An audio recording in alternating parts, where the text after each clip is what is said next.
deryası beyret uzun Kim epey esirler bu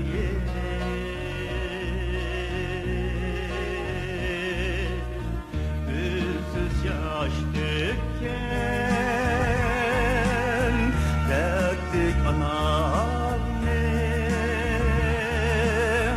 Senden amayan hasretlik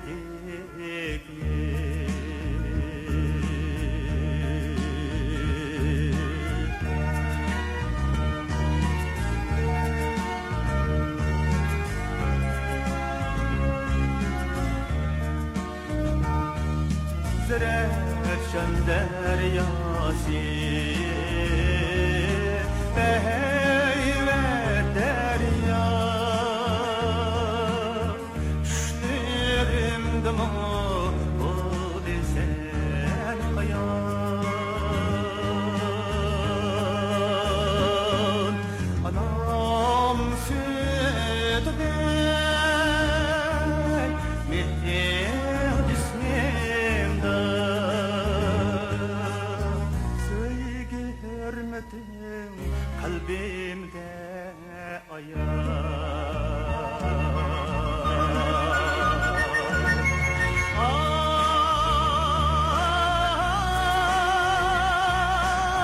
Zerefşan deryası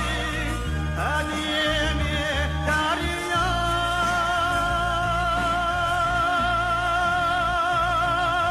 Dolkunla yazap aksen eylet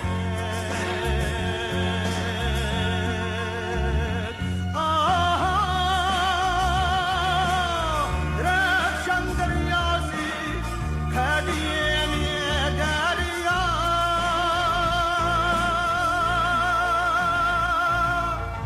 Aksen şerefte dolkunlakta ebed